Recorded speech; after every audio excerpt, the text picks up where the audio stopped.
Good morning everyone, welcome back to our channel.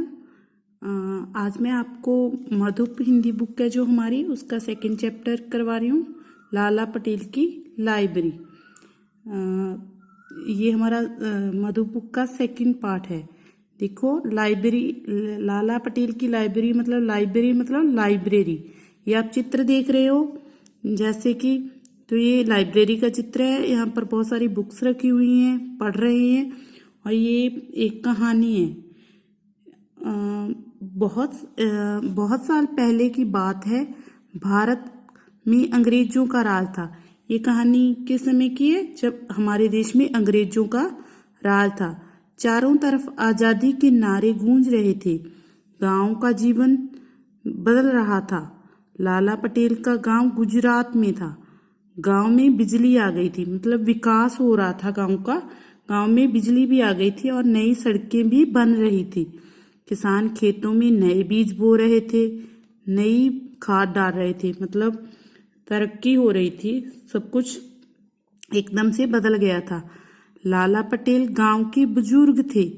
बुजुर्ग मतलब बूढ़े आदमी। जो बूढ़ा आदमी होता है उसको कहते हैं बुजुर्ग। सब उनकी सलाह लेते। लाला पटेल अनपढ़ थे, वो पढ़े लिखे नहीं थे।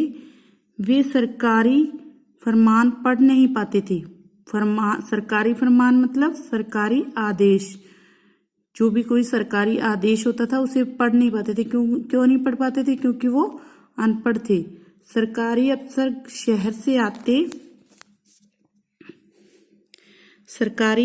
शहर से आते गांव के लोगों पर अंग्रेजी में रोब जमाते, अनपढ़ होने का ताना देते कि आप लोग पढ़े लिखे नहीं हो। एक दिन लाला पटेल ने सोचा, सरकारी बाबू हमें गंवार समझते हैं। खेती करना क्या आसान है? उसमें भी तो सूझबूझ चाहिए। किसान खेत तैयार करता है, धान उगाता है, पशुओं की देखभाल करता है। मेरे पास जमीन है, मैं खेती करूंगा। इस उम्र में मुझसे लिखना पढ़ना नहीं होगा। वो जो लाला था वो सोचने लगा कि इस उम्र में मैं पढ़ लिख तो नहीं सकता, लेकिन मैं खेती कर सकता हूँ। मेरे पास जमीन है, मुझे पढ़ना लिखना नहीं होगा, लेकिन मैं खेती कर सकता हूँ। यह सोचकर लाला खेती करने लगे। एक दिन सरकारी फरमान आया, मतलब सरकार की ओर से एक और आदेश आया। गांव में लाइब्रेरी पुस्तकालय बनेगा। गांव में जैसे अब भी तुम्हारे कईयों के गांव में बनी हुई है ना लाइब्रेरी, वैसे फरमान आया कि गांव में क्या बनेगा, एक सरकारी लाइब्रेरी बनेगी। ठीक है। और लोग सोच में पड़ गए कि लाला पटेल से सलाह लेनी होगी कि क्या किया जाए, बनवानी है या नहीं बनवानी। इसलिए उन्होंने लाला पटेल से सलाह करनी की सोची। सभा बुलाई गई। लाला पटेल सभा में आए। चौपाल पर चर्चा शुरू हुई। चौपाल होती है बैठक, जहाँ पे सभी लोग बैठकर कोई बातचीत करते हैं। जैसे मीटिंग करने का जो प्लेस होता है उसको कहते हैं। मुखिया ने लोगों को लाइब्रेरी के बारे में बताया। लाइब्रेरी यानी ग्रंथालय, पुस्तकालय जिसको हम कह सकते हैं, जैसे तुम्हारे स्कूल में होती है, जिसमें किताबें रखी जाएंगी, अखबार रखे जाएंगे। लोग यहाँ आकर पढ़ सकते हैं। गांव के लोग लाइब्रेरी बनवाना चाहते थे। गांव के लोग भी खुश हो गए भी, मतलब हमारे गांव में लाइब्रेरी बन रही है। लाला पटेल ने सभी लोगों की बात सुनी।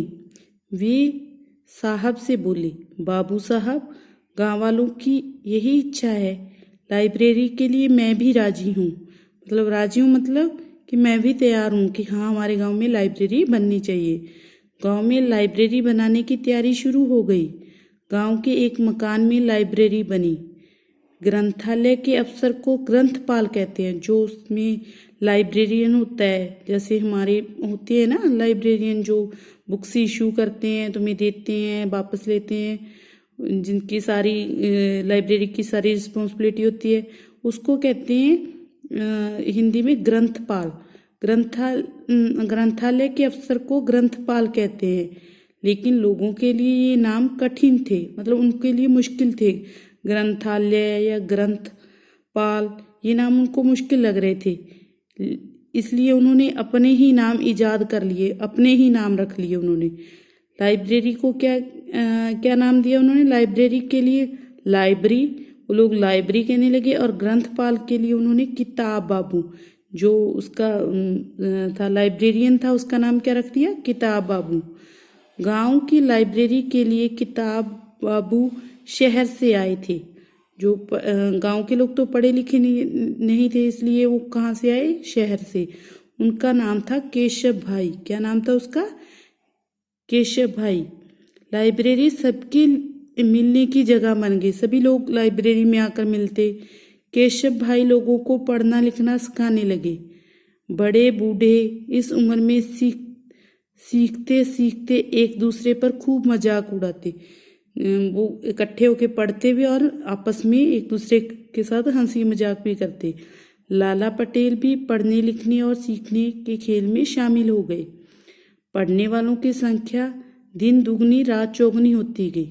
मतलब लोगों को इसमें इंटरेस्ट बना और सभी लोग इसमें पढ़ने आने लगे। औरतें भी लाइब्रेरी में आने लगी। केशव भाई का काम बढ़ गया। वे लोगों को, गांव के लोगों को साक्षर बनाना चाहते थे। साक्षर मतलब उनको पढ़ा लिखा, ठीक है। वे गांव के लोगों को साक्षर बनाना चाहते थे। लाइब्रेरी का यही संदेश था और उसका भी यही संदेश था कि यहाँ पर संदेश मतलब कि लाइब्रेरी बनाने का मुख्य लक्ष्य यही था कि लोगों को साक्षर बनाया जाए। एक दिन एक बढ़ई लाइब्रेरी में आया। बढ़ई होता है बेटा जो लकड़ी काटता है। लकड़ी काटने की बिजली की नई मशीन के बारे में उसने सुना था। जो लकड़ी की चीज़ें बनाता है उसको बढ़ई कहते हैं। और वो उसने लकड़ी काटने की जो बिजली की नई मशीन के बारे में सुना, लेकिन उसको पता नहीं था ना उसके बारे में कि कैसे प्रयोग करने हैं। तो केशव भाई ने किताब निकाल कर दी। उसे लकड़ी की अच्छी अच्छी चीज़ें बनाने की जानकारी मिली। उसने तय किया कि वह लाइब्रेरी जरूर आएगा।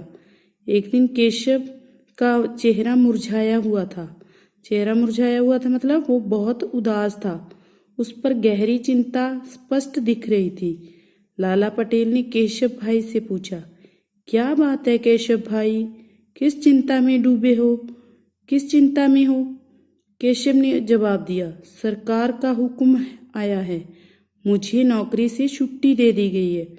उसकी नौकरी छूट गई थी, उसको नौकरी से हटा दिया गया था। लाला को बहुत आश्चर्य हुआ। आश्चर्य मतलब हैरानी।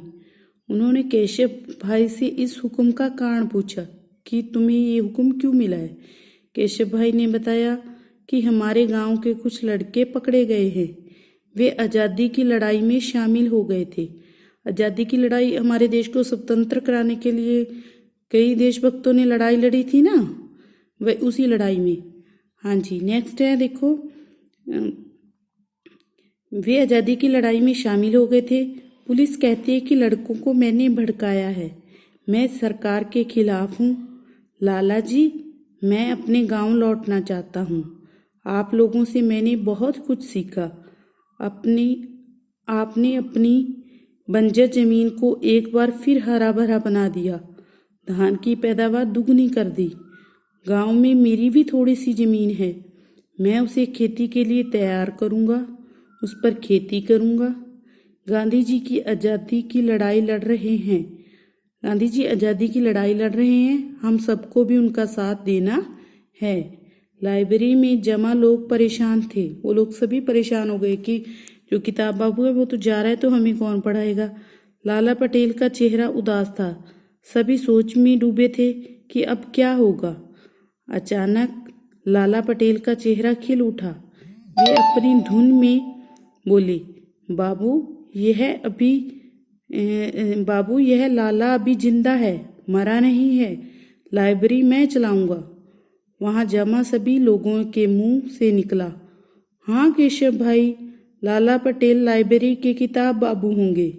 लाला जोश में आ गए और बोले, आप चिंता न करें केशव भाई। लाइब्रेरी, चरखा और खेत ये हमारे गांव के मंदिर, मस्जिद और गिरजाघर होंगे।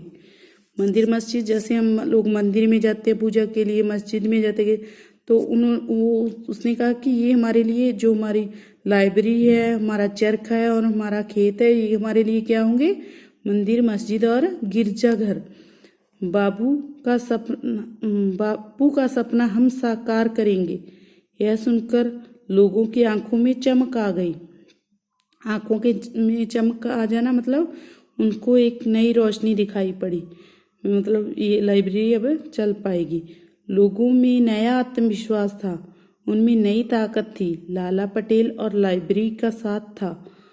इस तरह लाला पटेल लाइब्रेरी के किताब बाबू बन गए। वे किसान थे, अनपढ़ थे। लाइब्रेरी में उन्होंने पढ़ना लिखना सीखा, लाइब्रेरी चलाने का तरीका सीखा। लोगों ने लाइब्रेरी का नाम लाला पटेल की लाइब्रेरी रख दिया। आज़ादी की लड़ाई में गांव वालों ने भी हिस्सा लिया।